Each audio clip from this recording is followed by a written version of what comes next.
Aloha, and welcome back to another episode of the Ohana Packers Edition podcast, the podcast where two dudes from halfway around the world talk everything green and gold.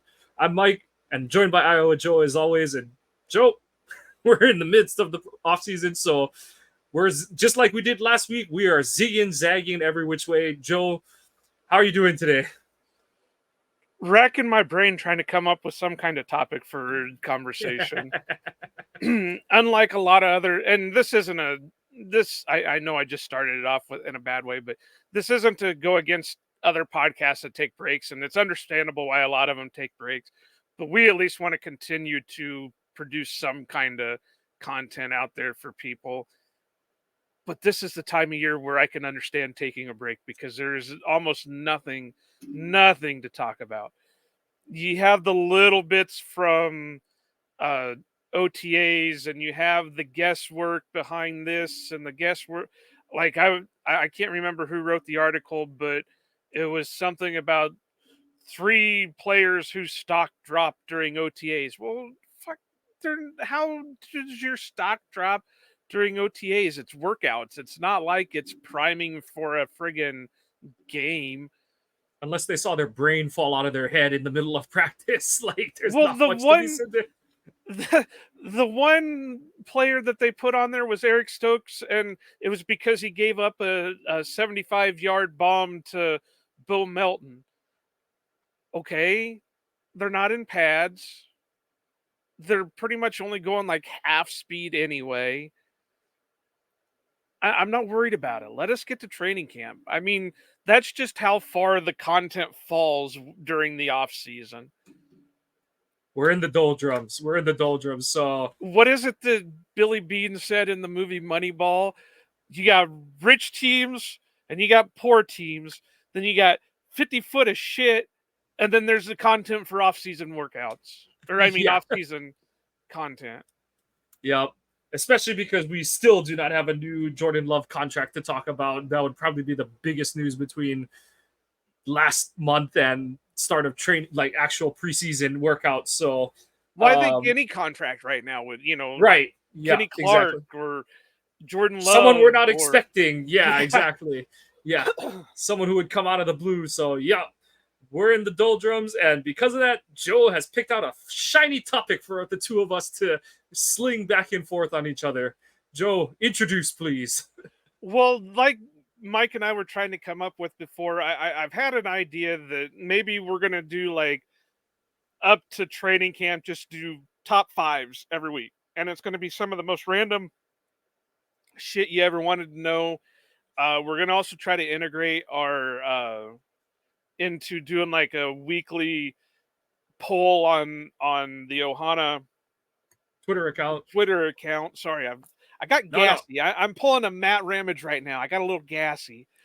And so we're gonna do like weekly top fives. We're gonna integrate that into the Twitter account with polls to see what you all want us to do for a top five. It's gonna be anything from top five movie franchises, top five all-time movies, top five bands, top five musical acts, top five dogs, top five cats. I don't care what it is. It just gives us a topic until training camp starts coming around.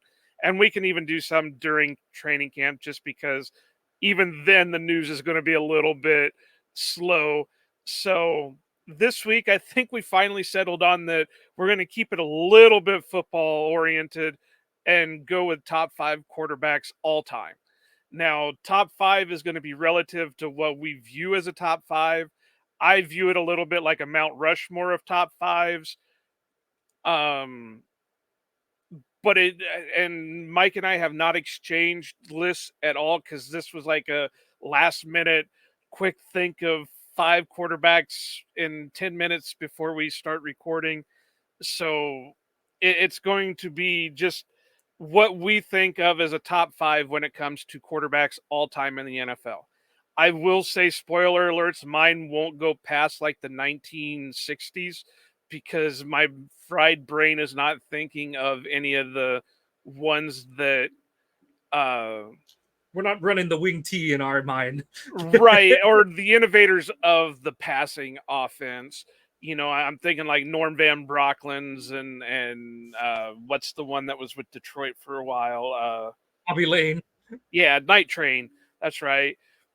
I mean, those are good picks. Nothing wrong with them, and I probably would have had I thought of this a week ago and we had time to prep. But this is what it is. So, Mike, I'm going to put you on the clock first, since you're saying you're going to do it off the top of your head, and I had to take time and actually write shit down. So, well, what are you pulling off as your? And these aren't in any order, so you Yeah. can go from all right, Okay. this And is my then 5, and then this 5 to 1, or this is my first one to the 5th one, whatever you want to do. yeah. And then to eliminate some amount of controversy, I'm doing mine based on quarterbacks I never got to see play that I wanted to see play. So that eliminates Favre, eliminates Rodgers, not in order, like you said, just on the mountain. And so the first one is going to be Terry Bradshaw, and he and Charles Barkley are almost facsimiles of one another. Where if you didn't know that either of them played the sport they cover, you're kind of like, oh, that guy is just there to crack jokes, and oh, he must have sucked or something like that. But like, you look back, and I know the stats are not pretty. I think he ended up with something like 212 to 210 touchdowns to interceptions or something. He's something like just 2 off or something like that, in the positive. But it was in an era where he played like the first half, let's just say, of his career before the rule changes that opened up offense. So you could literally just longest yard a guy into the sideline into the water cooler. And blocking was different. Like, you watch the Lombardi Packers, you watch a lot of the highlights of Bradshaw's whole career. Like, you'll see Mike Webster snapping the ball, and he has his fists like this, and he almost looks like he's doing Dante Culpepper's old touchdown celebration. Is because you couldn't play with open hands at the time because that was an auto hold flag. So it's just a totally different era. But I wanted to see like how good Bradshaw's arm was, because that's what everyone talked about, is he had this phenomenal arm strength. And he did play the aw shucks country bumpkin thing, but he called his own plays in the huddle and stuff. And just it's him and Montana who are the only guys to win 4 Super Bowls with no losses. So would have liked to have seen Bradshaw play. Yeah, and I mean, just seeing clips of him, you could see he had a rifle arm. The one thing that's always going to stick in my mind, though, because of pop culture and all that, is the Duck Dynasty guy, Phil Robertson. Because Bradshaw always said, had Phil continued on and actually buckled down, he would have been a better player than what Bradshaw was. And, just to see what Bradshaw was able to do, like you said, it was a different time, it was a different era, you started getting to open up a little bit more in offenses, thanks to, I'm not going to give any names right now because a couple of them are on my list, but because of those guys that started opening up, where you started seeing more passing yards and receiving yards and passing touchdowns. It wasn't a heavy, like Mike just said, it wasn't like a wing T formation and, the triple option and stuff like that, where it was all to rugby style football. It was all based on the run. It wasn't based on the pass and stuff like that. So, and there must have been something to Bradshaw, because they went on a run. What was it? It was 4 Super Bowls, but 3 of them were 4 and 6 years. Yeah, 4 so and 6 years. Yeah, 2 missed 2 and then 2, and then the thing that football historians, all the Steelers from that era talk about, is like the first 2 Super Bowls, the offense was like kind of in a sidecar. Like they were there to score enough points, just to beat out whatever the defense happened to give up, kind of thing. But they're in the second 2 Super Bowls, Bradshaw was back, he was back-to-back MVP for the 2 Super Bowls. The 78-79 season, he was the league MVP. So yeah, he played, his career bridged where the rules changed, but he did take advantage of the rule changes, and took advantage of his physical talents, and became a top flight passer, before his arm kind of gave out on him at the end of his career. And I was gonna say he even had kind of a shortened career too. It wasn't like a super long career. So it, if he were to have a career let's say, had it been a 15-year career, who knows what it would have Yeah. been then. So, but yeah, I have no problems with that one. So mine aren't in any order either. I do have a good solid array of ones. I did try to stay away from some of the modern ones because I think it's too early to start putting any of them into a top five based on what we're seeing. When Yeah. when the average passing yards in a season is like 4,000, and some of these guys didn't get 4,000 yards until like 3 years into their career, you can tell that it's kind of slanted for quarterbacks anymore. But I'm going to go Fran Tarkington. And the reason he's on my top five is because he was an innovator of the scrambling type quarterback. I always laugh because my parents both say that he was amazing. He'd get 100 yards and only gain like 1 yard because he was back there scrambling so much, to get away from the defenses, that by the time he actually went forward, it was too late and he was only gaining like 5 yards.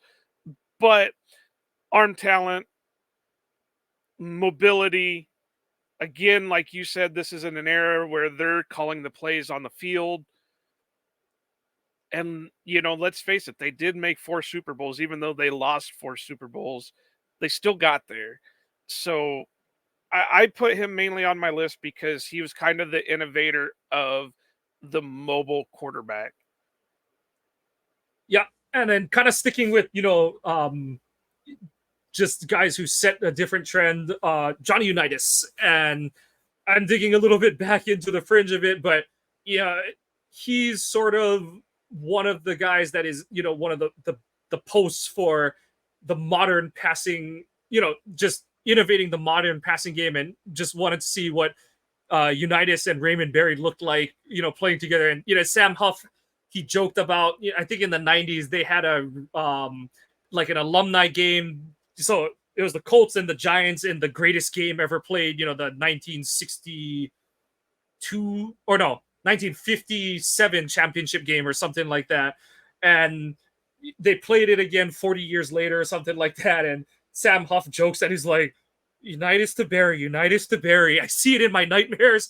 We played the reunion game and they still did it. And he's like, we still can't stop them. And so, yeah, I think, what was it? It was like a flag football game that they were playing, and Unitas was still dropping bombs. Yeah. And so that was, he deserves to be on the list. He was a generational talent that, had he been on a more known team, like had he been in like the Lombardi era Packers or the Landry Cowboys or, one of those, it'd be amazing to see what he could have done.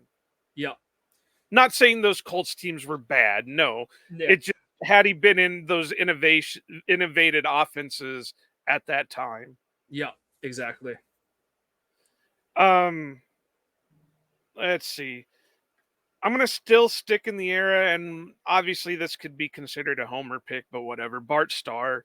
I mean, 3 straight NFL championships, multiple MVPs, again, calling his own plays on the field, arm talent. Guy was, what, a 17th round pick at the time and ended up being the field general of the Lombardi era Packers. They gave him 42 when he broke into rookie minicamp because they were just like, whatever.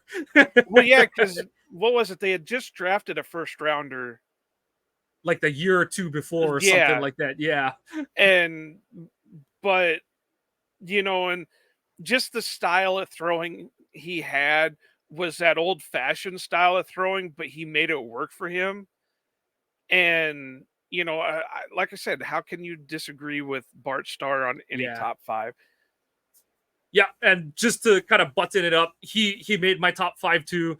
So I'll just put him in. I'll just so we kind of continue that discussion. I think one of the, we as Packer fans all know 5 NFL championships, the first 2 Super Bowls, won 2 in a row and then 3 in a row. And I think the most like fitting quote I saw about Starr is, I think it was Horning. He said, like, you had other guys in their like their championship run who were, more physically gifted, who were, bigger, more athletic, could throw the ball farther. But he's like, Bart could throw it, up to 40 yards with anybody. And he said, but he just didn't make mistakes. And I think, that he said that was it. He's like, you're just not gonna, he's not gonna screw it up for you, and he's gonna make more winning plays than you expect him to. So, yeah, same as you. I would have loved to have seen Bart operate like a modern offense kind of thing.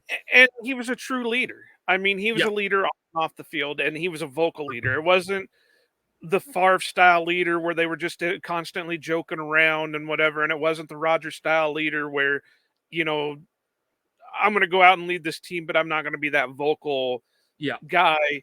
He was outspoken, well, not outspoken, but he was verbal in his leadership.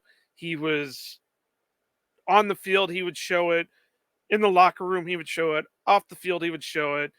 And really just one of the it's one of my biggest regrets that I never got to meet the man. Yeah. I did just make all the stories that are just like, he was like as good of a person, a better person than he was a football player. And we know how good of a football player he was and stuff. And just the high regard that anyone, within the Packers organization held him to, anyone in the league circles, like, it was, like you said, it was a treat to get to meet and spend time with Bart Starr. That's like what you always got out from, like, especially the former Packers that were like from the 90s era that were like, oh my God, like Bart Starr came back and, he told us he believes in us kind of thing and stuff like that. That was always kind of at the forefront of like, yeah, you knew the guy was special more than just being a quarterback kind of thing. Now, I did make it to, I was at the game where it was his last official visit to Lambeau, and it was a standing ovation when they brought him out on the field. So, I mean, that's just how important to Packer fans he was. Absolutely. So do you want to go next since we kind of combined the Bart Starr one? Well, he was my third one, so you can go because you've only gone through two of yours. Okay, so I kind of have a theme going on with mine with like innovators, and I think I'll go with my next one as Dan Marino, because even though he didn't have the championships and even though he didn't do this and didn't do that, he still, up until the Favre Brady thing, was the passing leader. He had the career stats. He had the season stats. It just didn't help. He was on some shitty ass Dolphins teams. And, that's nothing against him. He did what he could. And, the innovation part of him is he was the prototypical pocket passer, but he started basically the era of the 300 to 400 yards per game passer. Yeah.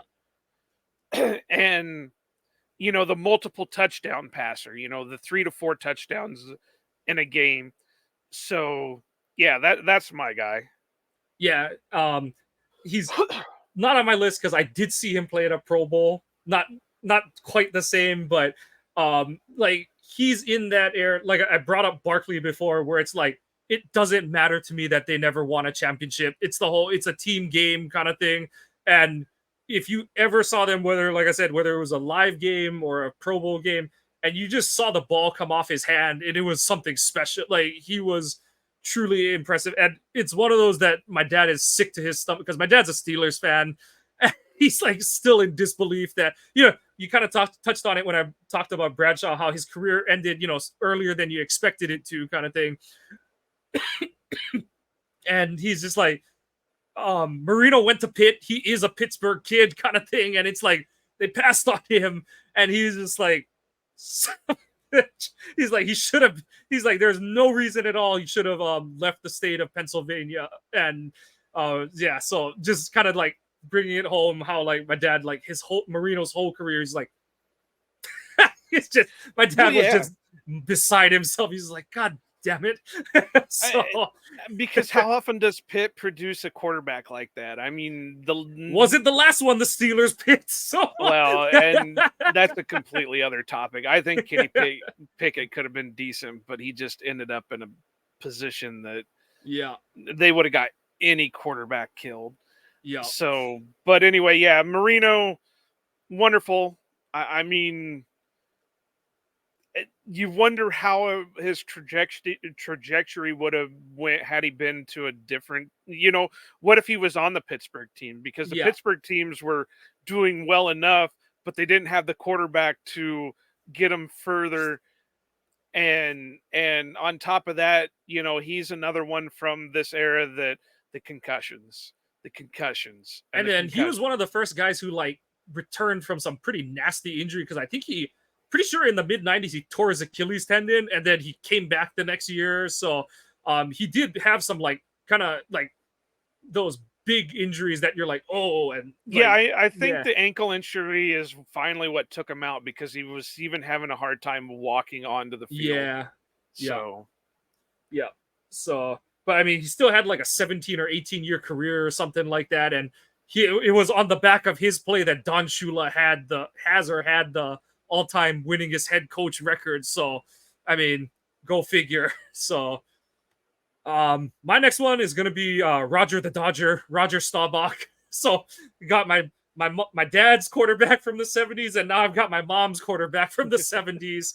Um, but kind of in the same light as Bart Starr, where it's like you listen to any of the players who played with him or against him, and there's just that like aura of invincibility around. And obviously, Staubach didn't have like, he has 2 Super Bowl rings and stuff, but he doesn't have the, even as much as Bradshaw or Starr. But um, on that Star level where like all you hear about the guy is he's just this like golden human being, but also like he's gonna like, if you left the game within reach, he was gonna go out on the field and just rip your heart out and hold it in front of you, kind of thing. So yeah, I would have liked to see Dallas's captain come back play in person. well, the innovator of the Hail Mary pass. Yeah. I mean, Probably was saying a Hail Mary as he did it. yeah, I honestly thought back and forth on adding Staubach, but I already had 2 from his era, and it's like, do I want to throw a third one on there or not? But yeah, I mean, had he played for any other team, I'd probably been higher on him than most other people. But you got to live with that cowboy bias. But yeah, I mean, great guy from like you said, from everything that you see. Again, leader on the field, off the field, had a bit more arm talent than a Bart Starr. Yeah. Again, he was a little bit more of a mobile quarterback, not quite like Tarkington, but a little bit more mobile than most.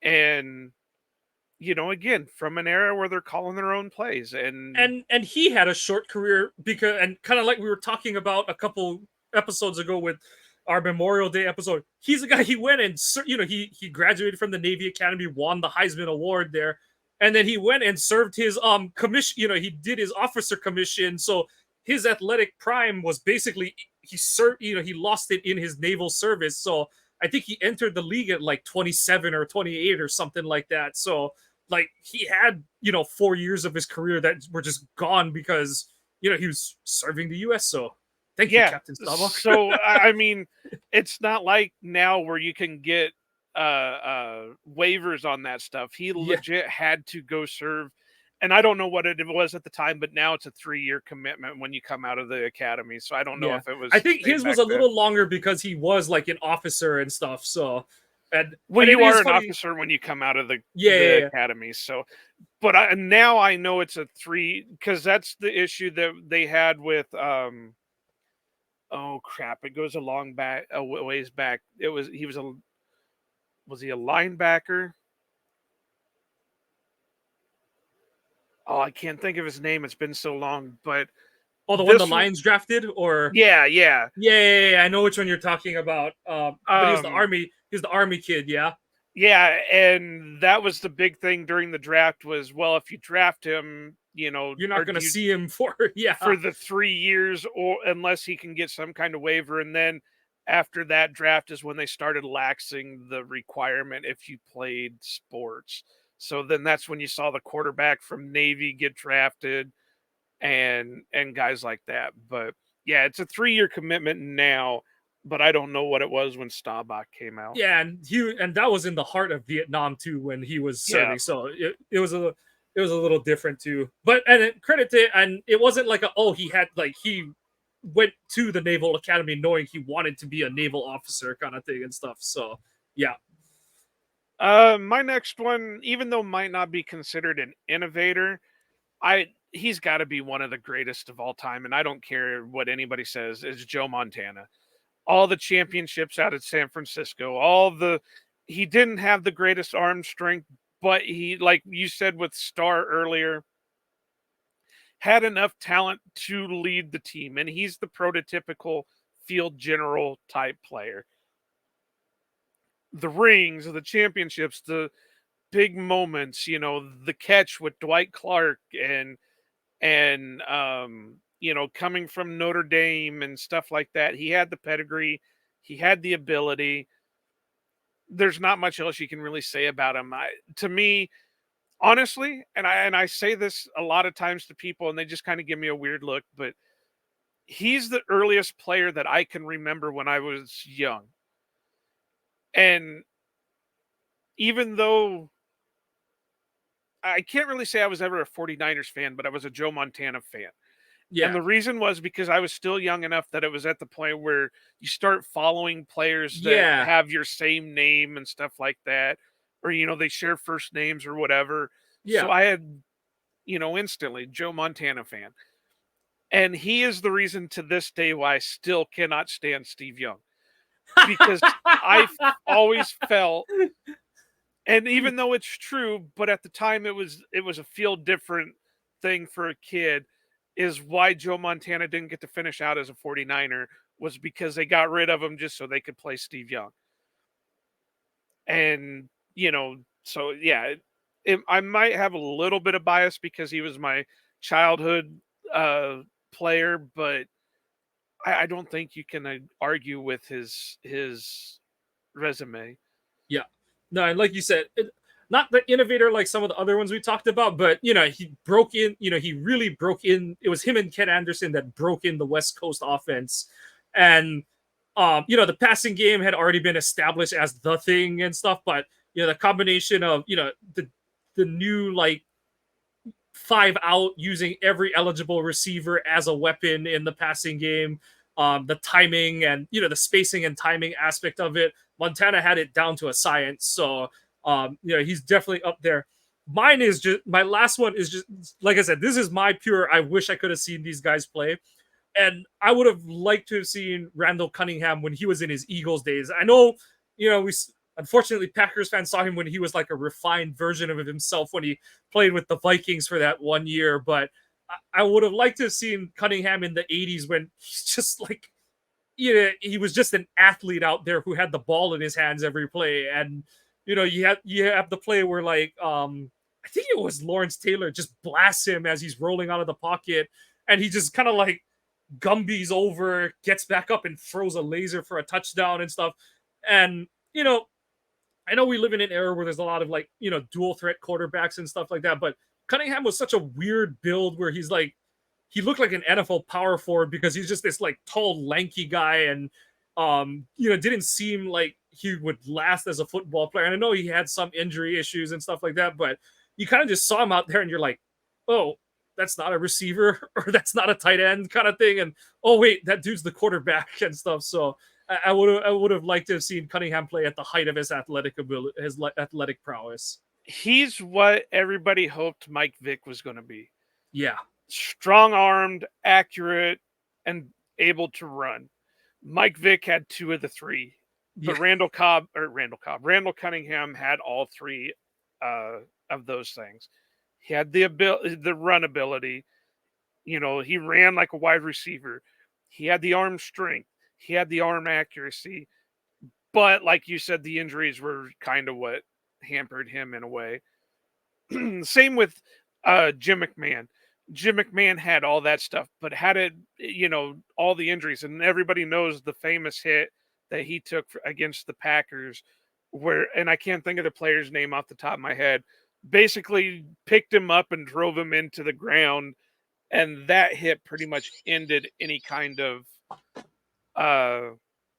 momentum McMahon had in his career. Yeah.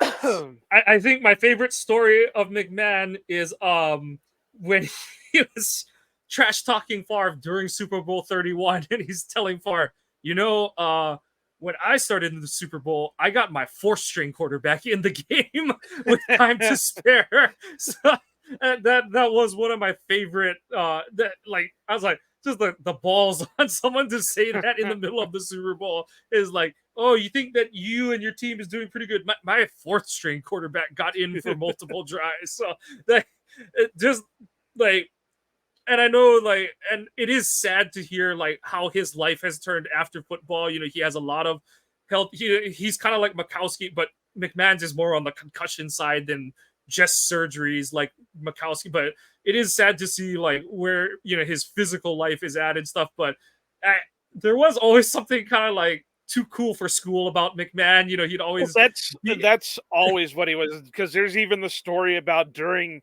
the Super Bowl when he was with the Bears, where he ended up mooning the media, and it just always the dark sunglasses, the sweatband, and everything like that. But yeah.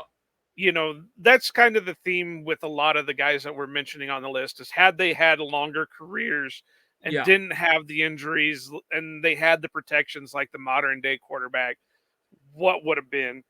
Yeah. So that kind of leads me to my last one. And when I say this, a lot of people are going to like, what? And it's understandable.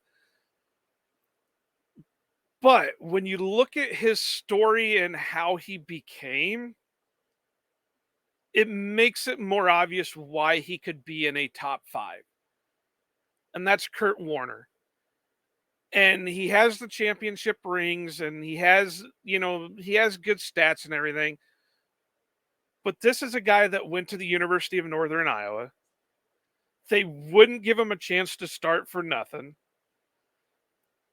He got an invite to the Packers training camp. 94, yeah.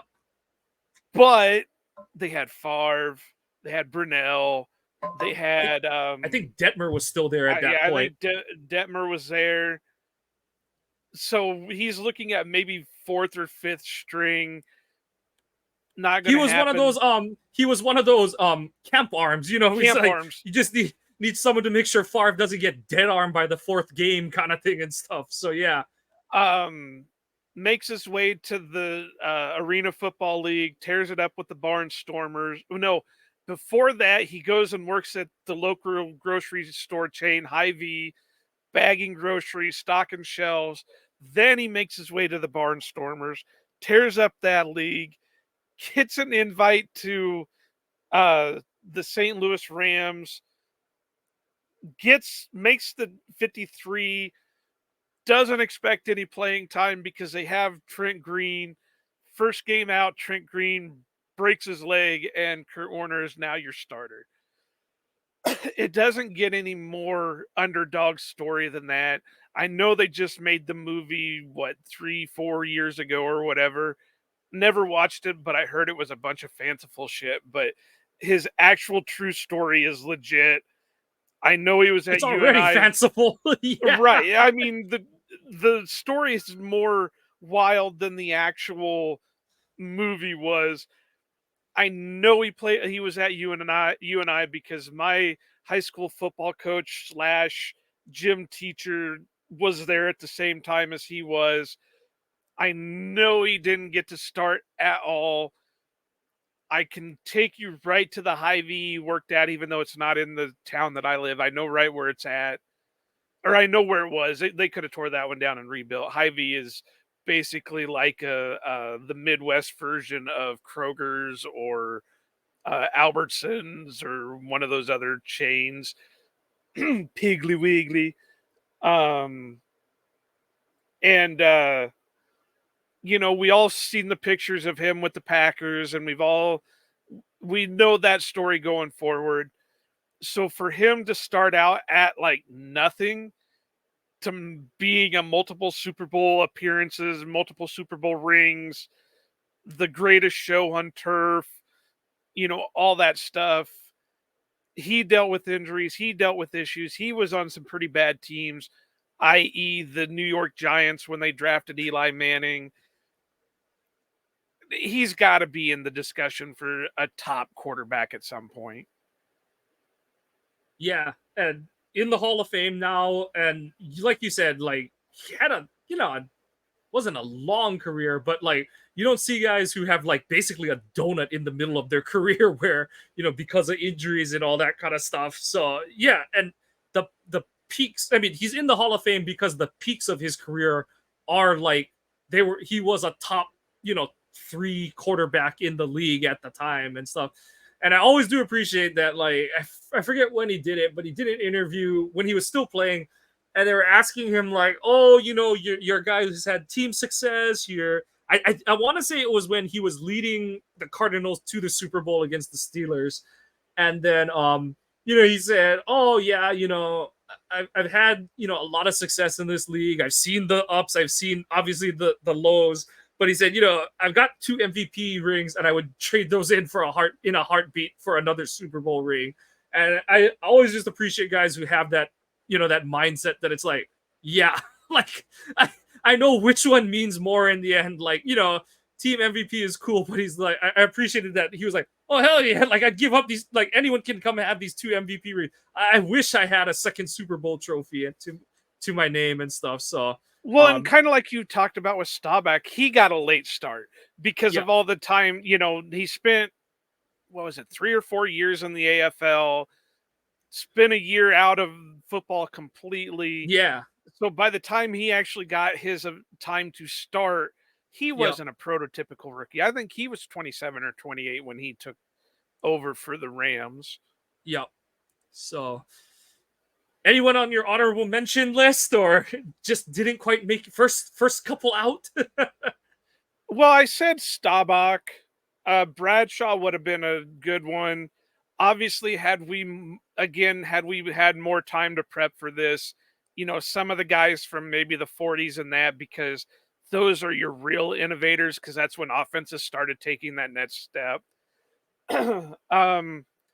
Again, I tried to stay away from too many modern quarterbacks just because I think I'm going to say this. I told Mike this before we recorded, and I know this is a very controversial subject, and I know a lot of people are going to be like, well, why didn't you have so and so in there? Tom Brady. I don't care. Yes, he has the rings. Yes, he has the stats. But if you had to say that's a prototypical system quarterback, and you needed an example of a prototypical system quarterback, it would be Tom Brady. And there are numerous things to point to why that is true.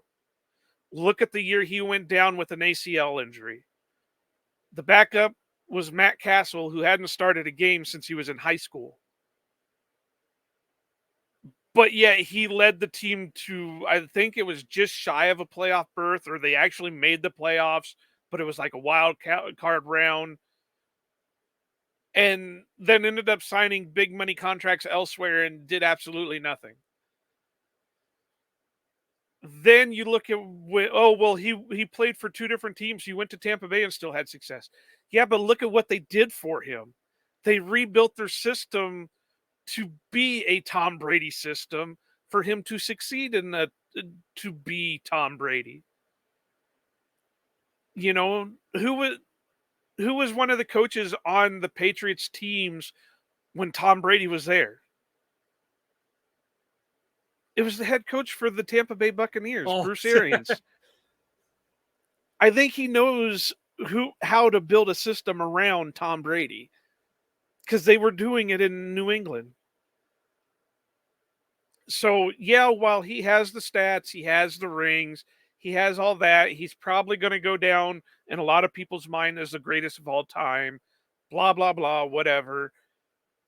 He's a system quarterback in a time with so many protections that, hell, they were making rules for him. You can no longer hit a quarterback below a certain spot on the leg. Why is that? What's the name of that rule, Mike? The Brady rule. Okay. What about the play in the snow against the Raiders? The Tuck rule. Okay. So when you've got a quarterback that they're putting extra protections out there for, then you got to kind of question, is he really one of the greats? Or was he one of the greatest system quarterbacks? And I know that's going to be ultra controversial. And if people actually listen to this, they're going to be, well, fuck you, Joe. Fuck you. What are you talking about? You don't know what you're talking about. Get out of the basement and actually go look at this. He did this, this, and this. I'm thinking objectively. I just said Joe Montana was a system quarterback. Johnny Unitas was a system, or not Johnny. Bradshaw was a system quarterback. But what made him good with the system was he was calling the plays for the system. You know, a lot of these quarterbacks are system quarterbacks, but they can add their own tweaks to that system to make them successful. Brady's was completely a system built for him. Yeah, Brady's, like you said, in terms of like what did Brady add to it, it's just that like he knew the system inside and out so good that like if you got an interception off of him, it was you just like completely physically made the play kind of thing and stuff. Because that was and I always said like it was boring to watch Brady play quarterback because it's like he's gonna be exactly where he's gonna be in the pocket. He's gonna move like 6 inches left, right, forward, and backwards to manipulate the pocket to avoid the rush. And he doesn't get sacked because what does he do? He just hucks, he like I said, he knows the system inside and out, that he knows exactly where every check down option is supposed to be. And he's like, if I'm getting pressure immediately, I know I'm throwing it like at that guy's ankle, so he's either gonna like catch it and do something weird with it, or it's just gonna be incomplete. Like like you said, the records, the Super Bowl rings, they all speak for themselves, but it's not like and I saw him play in the Pro, and that's how he played in the Pro Bowl. And it's like like you go to like an all-star game, the NFL, it's different because they're still playing and guys, but like I liken it to the NBA where it's like let the center take a half court shot, let LeBron try and dunk it from the 3-point arc kind of thing and stuff, like do something so outlandish. And it's like, oh my god, like watching Brady play in the Pro Bowl was watching a typewriter type kind of thing. It's just like, right, he couldn't improvise. Yeah, and it was just, and like I said, like the results speak for themselves. The man is like, I don't think we're gonna see another quarterback win 7 championships. Like it just, I just don't. I know people will say, obviously Mahomes still has like half a career ahead of him and stuff, but it's just so hard to have that kind of team success over, what the 20-year career that Brady had kind of things. Where, and not just the Super Bowl, but what was the other thing we said is like the AFC least, and just like we didn't even bother like prognosticating anyone else was going to win the AFC East for the longest time, because it was like they're going to get somewhere between 12 to 14 wins, and they're going to be the 1 or 2 seed, and they're you got like, and my dad said it. He's like he hated Brady and he hated the Patriots because he's like, the Steelers just looked afraid to play them at time, in the big games, and the Steelers weren't the only one. It was just like for the longest time you just saw like it's the Patriots and whoever's going to lose to the Patriots on the field kind of thing. So, but well, and here's another thing that lends credence to my argument. How many coaches that were in that Brady system on that coaching tree had success outside of New England? Yeah, they do, and I do think part of that is more on they all try to be an element of Belichick, but yeah, it's like they don't have Brady kind of thing and stuff. They don't have the correct system. They can't build the system that they need around them to create another Patriots team. Yeah, they take, like I said, they try to be Belichick 2.0s in their new system. I think the closest we saw was Vrabel. I think Vrabel kind of like sort of did his own take on the Belichick in Tennessee, and even he couldn't get the right incubator around like his Titans organization to like totally get the whole thing together and stuff. So yeah, like you can bring sort of the mindset and the mind games and all that kind of stuff, but like you said, they can't replicate the entire system, the entire environment, ecosystem, whatever label you want to put on it. They can't bring all of it with them. So yeah. Like I said, I mean, again, and I will repeat this, and you repeated it and everything else. I'm not saying he's this terrible quarterback Yeah. and You can't whatever. win as much as like I say that his first 2 Super Bowls were on the back of what was an elite defense in New England. Like he basically looked at Montana, looked at Starr even I think to an extent, and was like, that's how we're gonna win, because we have, like you said, we have this system. Belichick's defensive scheme. Belichick.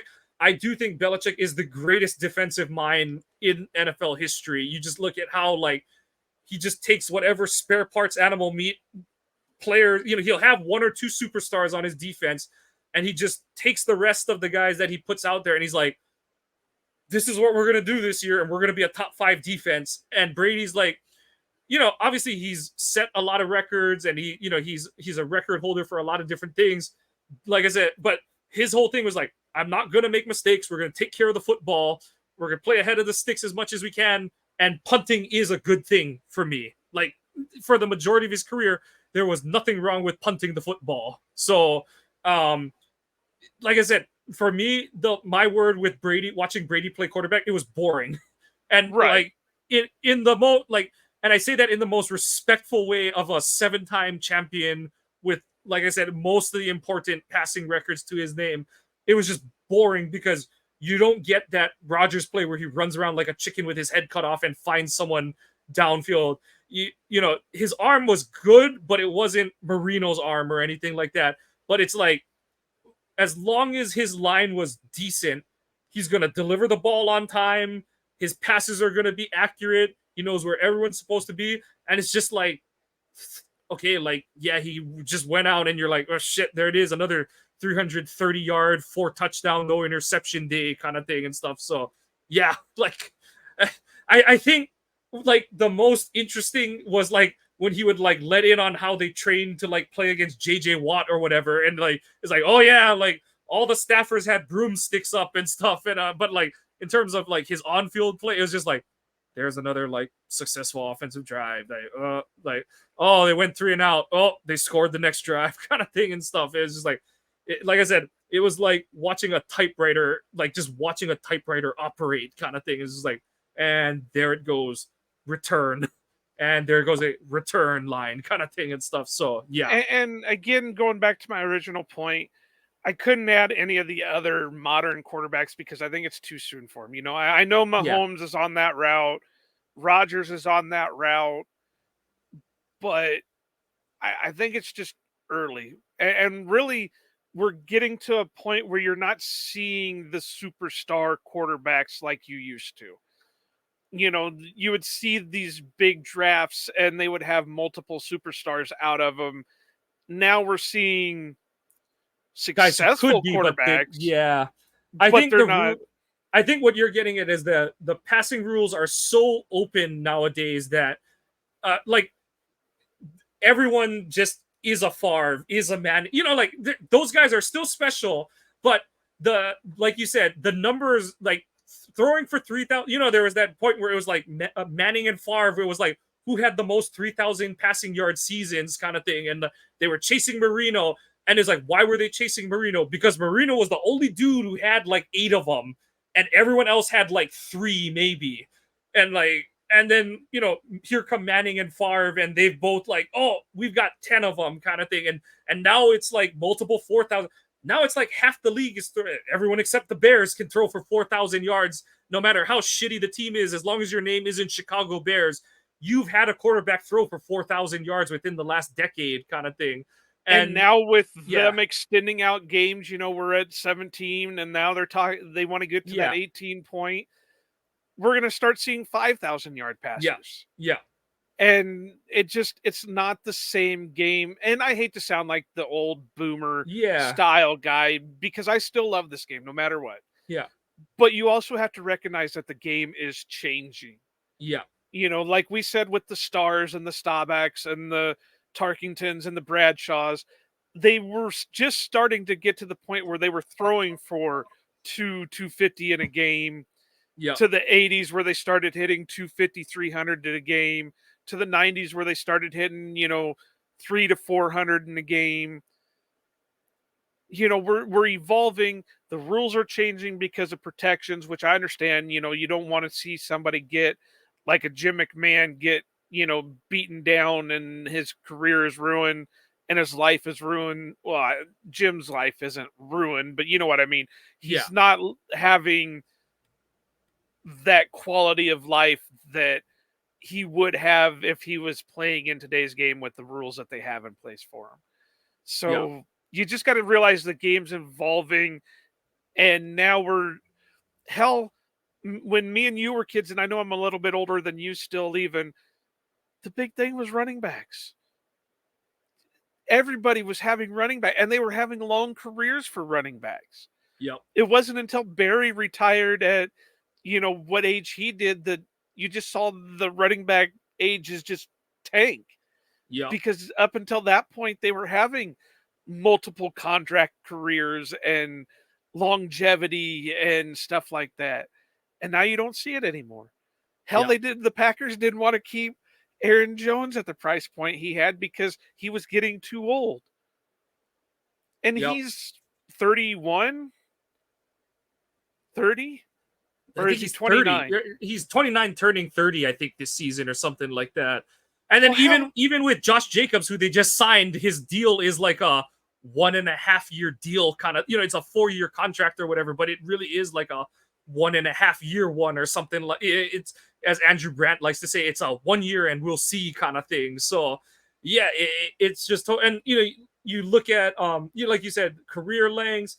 But you just look at the draft, like, in the 90s and the early 2000s, it's like, oh yeah, you take, the freaking Mike Dick. I know this isn't the great, but Mike Ditka traded a whole draft to get Ricky Williams. Ricky You Williams in had, his friggin' wedding dress. yeah, you had you had the year where like Cadillac Williams and Ronnie Brown both went in the top 5 out of the same backfield in college. Well, again, Barry Sanders went top 5 in his draft. Yeah.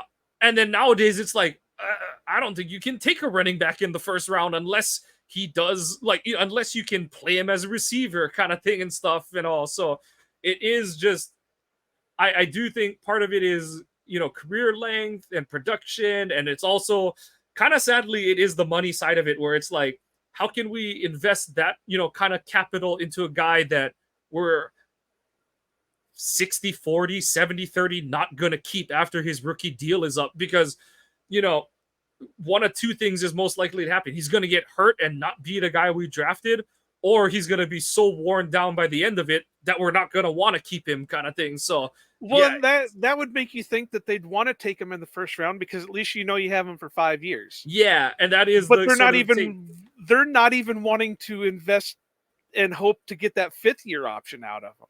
Yeah, that's what's getting sad about it. But anyway, we're starting to really drift off topic here. But it just, like I said, game's evolving. The quarterbacks, while they're playing great now and in the future will be considered maybe great quarterbacks, right now it's hard to put them in the conversation for being great quarterbacks.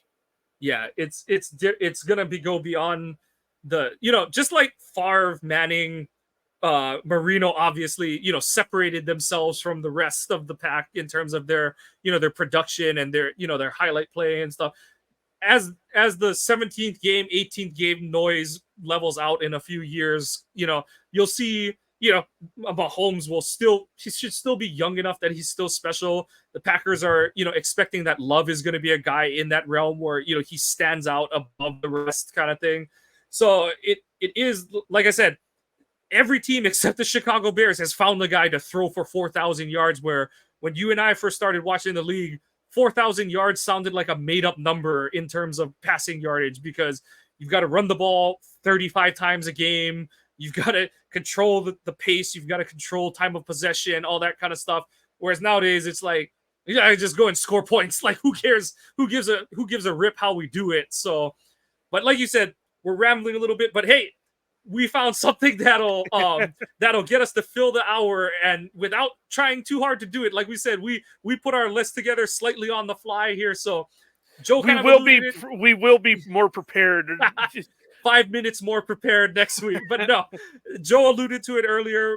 That's going to be the Friday poll. We're going to give a few options on what next week's top 5 is going to be. Joe and I talked about it. As we get more momentum on some of these, we're going to try and bring in some guests to talk about some of the topics. It'll be a little dependent on what's selected off the voting, but also, we, depending if we're able to line up a guest ahead of time, we might kind of massage the voting so that it's a little bit more like tailored to our guests off-season preferences, or hobbies or anything like that. But keep an eye out for that. That'll be the Friday polls on the Packers Twitter, and it might not even be Friday. We might even do the polls on like a Wednesday. That way it gives us even more time to prep on. We'll just leave it open for a few days. Yeah. So in order to be catching those when they drop, please be following the show's Twitter account, @Ohana_Packers. You need to be following that to see when our polls drop, any sort of drawings, when we do giveaways. You need to be following that Twitter account to be eligible. Like we always say, Joe and I appreciate it if you follow us, but to be eligible to see the latest updates, you need to be following @Ohana_Packers. Check out the website, ohanapackers.org. Blog posts, streams of the podcast episodes, all of our content creators, merch, coffee, get it, be wired. Just we're going to be continuing to put new things out as we roll into the 2024 season. Please follow the podcast on your favorite podcasting apps. Give us a like and a subscribe if you're enjoying what you're hearing. Positive or negative feedback, please. We need your comments because we want to make sure we're producing the content you're looking for. That's going to wrap it for this week's episode. As we said, Joe and I will have a list of topics that will go into our top 5. And who knows, maybe the Packers will have some kind of bombshell news that'll drop between now and then, but we're expecting that we're just going to be piquing each other, we're just going to be kind of whetting each other's appetite in terms of what we can come up with for our zany topics for top 5s, because we are in that sort of a dead zone for the NFL offseason. But that's Iowa Joe. I'm Mike. Thank you. Go Pack, go, and aloha.